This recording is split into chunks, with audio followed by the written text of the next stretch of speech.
اگلا سوال لیتے ہیں کہ فاسق، فاجر، کافر، منافق، مومن اور مسلم میں کیا فرق ہے؟ سب کی ڈیفینیشنز الگ الگ ہیں. ان میں سے کوئی ایک بھی بالکل 100% دوسرے کا کوئی نہ تو متبادل ہے ہم مانے، اور نہ ان میں سے کوئی ایک بالکل 100% یہ کہہ لیں ہم کہ ولوم ہے یا زد ہے.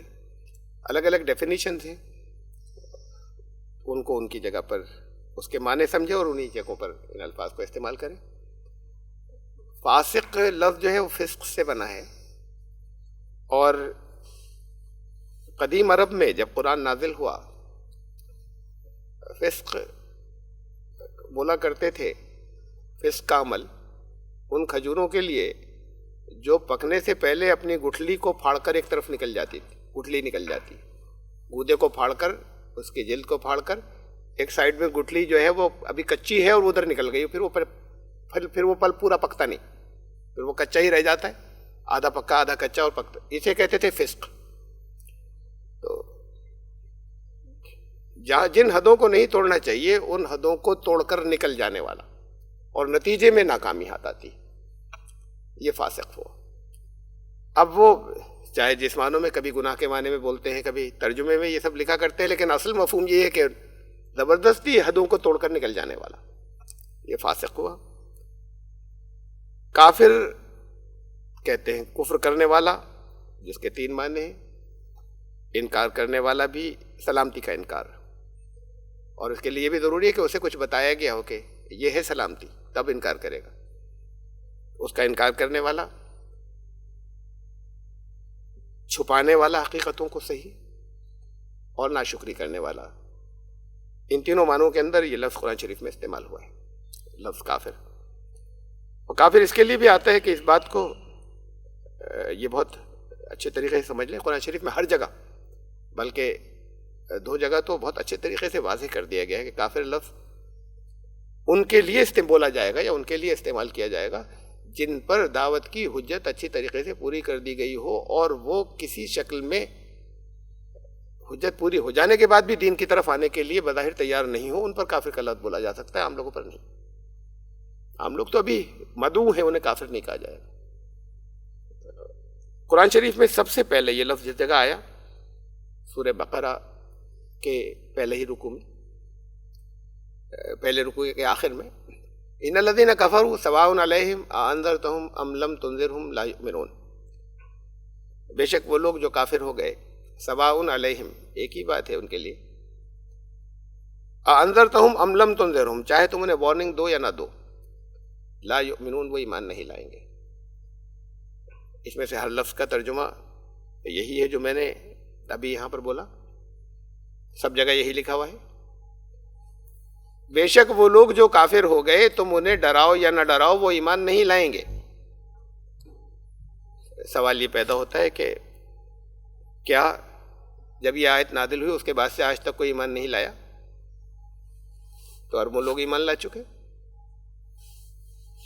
پھر تو قرآن کی یہ بات غلط ہو جائے گی کہ اللہ نے یہ فرمایا کہ جو لوگ کافر ہیں وہ ایمان نہیں لائیں گے، تم چاہے انہیں دعوت دو چاہے نہ دو، چاہے انہیں برے انجام سے ڈراؤ یا نہ ڈراؤ، ایمان نہیں لائیں گے. اللہ کا کلام غلط نہیں ہو سکتا. اس میں سے کوئی نہ کوئی لفظ ایسا ہے جس کا صحیح مفہوم ہم نے نہیں سمجھا ہے، ورنہ جو مفہوم ہم سمجھتے ہیں اس کے ساتھ میں ہی اگر یہ اس جملے کو آپ ساتھ میں دیکھیں تو وہ تو حقیقت کے اعتبار سے غلط ثابت ہو رہا ہے. یہ دعویٰ کہ وہ لوگ ایمان نہیں لائیں گے، اور یہ تو آج بھی لا رہے ہیں ایمان. اس میں لفظ کافر کا مفہوم غلط سمجھا ہے. وہ لوگ جو کفر کے اوپر ڈٹ گئے، یا ہم اسے ایک بریکٹ لگا لیں تو واضح ہو جائے گا زیادہ. مطلب کافر کا مطلب ہی یہی ہے، جسے ہم اردو میں اگر ہم بولیں گے تو اس کے ہمیں ایک بریکٹ بھی لگانا پڑے گا ساتھ میں. اردو میں جیسے ہم کافر کہنے لگے، جو لوگ ایسے کافر ہو گئے کہ ان کو ڈرانا اور نہیں ڈرانا برابر ہو جائے وہ ایمان نہیں لائیں گے. یہ وضاحت کی اس کی ڈیفینیشن میں شامل ہے. انذرتہم ام لم تنذرہم جو ایسے کافر ہو گئے کہ تم ان کو ڈراؤ یا نہیں ڈراؤ ایک ہی بات ہے، وہ ایمان نہیں لائیں گے. یہ ایک اصول اور حقیقت بتائی ہے. اور قرآن میں سب سے پہلے سب سے آخر میں جس جگہ یہ لفظ آیا اور وہاں ہم سے کہا گیا کہ تم انہیں آپ کافر کہہ سکتے ہو. ان جگہوں پہ تو اللہ نے کہا تھا, ہم سے نہیں کہا تھا. پورے قرآن شریف میں یہ ایک جگہ ہے جہاں ہم سے کہا گیا کہ تم کہو قل یا ایھا الکافرون. یہ آخری لفظ, آخری مقام ہے جہاں پہ یہ لفظ کفر ہے, پورا ڈیفائن کر دیا ہے. ان سے کہہ دو کہ اے کافر ہو, تم کافر لفظ استعمال کرو, لیکن کن کے لیے؟ ان سے کہہ دو کہ اے کافر ہو, میں ان کا بندہ نہیں بن سکتا, میں ان کا بندہ نہیں ہوں جن کی بندگی تم کرتے ہو, اور جن کی میں کرتا ہوں تم ان کی نہیں کرتے. اور آئندہ بھی یہی ہونے جا رہا ہے. یہ تو موجود ہے بھائی, آئندہ بھی جن کی تم بندگی کرتے ہو میں نہیں کروں گا, اور جن کی میں کرتا ہوں تم نہیں کرنے والے ہو. جاؤ تمہارا لکم دینکم ولی دین, تم اپنے راستے پہ رہو, اپنے راستے پہ. راستے کبھی ایک ہوں گے نہیں, تم ادھر نہیں آؤ گے, مجھے ادھر نہیں آنا ہے. یہ جن کے بارے میں فائنل ہو کہ ادھر نہیں آئیں گے ان فیوچر بھی, ان سے کہہ دو کہ اے کافر ہو. جن کے بارے میں یہ فائنل ہو جائے کہ یہ نہیں آئیں گے, حجت پورے ہو چکے ہیں. تو اس کے علاوہ پھر لفظ کافر نہیں ہونا چاہیے استعمال کسی کے لیے. یہ لفظ کافر کی بات تھی. منافق, منافق بہت سی طرح کے ہوتے ہیں. اصل میں تو نفاق کو بھی سمجھ لیں. نفاق ایسی جگہ کو بھی کہتے ہیں اور ایسے برتن کو بھی کہتے ہیں جس کے دو منہ ہوں. جیسے چوہا ایک بل بنا لیتا ہے, ایک طرف سے گھسا, وہ دوسری طرف سے نکلنے کا راستہ بناتا ہے کہ وہاں سے بھاگ جائے گا, اسے بھی کہتے ہیں. یہ پرانے عرب میں کہتے تھے. اور نفاق اس مشق کو بھی کہتے تھے جس کے اندر پانی بھر لیا جاتا تھا. پہلے وہ کمر پہ لاد کے لوگوں کو پانی پہنچایا جاتا تھا جہاں پانی نہیں ہوتا تھا اور نل نہیں ہوتے تھے, چمڑے کی بنی ہوئی. اس کے دو منہ ہوتے تھے, ایک تو طرف پرماننٹ بندھا ہوتا تھا اور ایک کو ہاتھ سے پکڑے رہتے تھے. وہ جو مشق لے کے جاتے تھے بھشتی کہلاتے تھے, اور لوگوں کو پانی پلاتے تھے. اس کو ذرا ریلیز کیا, پانی نکلا, پھر کس کے بند کر لیا. اس کو بھی نفاق کہتے تھے. دو منہ والا برتن, ایک طرف سے ڈالا دوسری طرف سے نکل جائے گا اگر ادھر بھی کھلا ہے تو. اسی لفظ سے منافق بنا, اور اسی لفظ سے نفاق بنا منافقت, اور اسی لفظ سے انفاق بنا اللہ کے راستے میں خرچ کرنا. وہ بہت اونچا عمل ہے, انفاق فی سبیل اللہ. اور یہ سب سے اونچی برائی ہے, کفر سے بھی اونچی نفاق. دونوں کا مادہ ایک ہی ہے. انفاق تو وہ ہے کہ مال اپنے پاس روکا نہیں, ادھر سے آ رہا ہے ادھر آگے بڑھا رہا ہے. دو منہ ہیں, منہ بند کر لیا تو جمع ہو رہا ہے, خزانے بھر رہے ہیں, آ رہا ہے خرچ کر رہا ہے. اور نفاق وہ ہے کہ دین کی بات آ رہی ہے, روکتا نہیں, اپنے پاس آگے نکال دیتا ہے. تو وہ منافقت ہو گئی. یہ تو تھے لفظی معنی.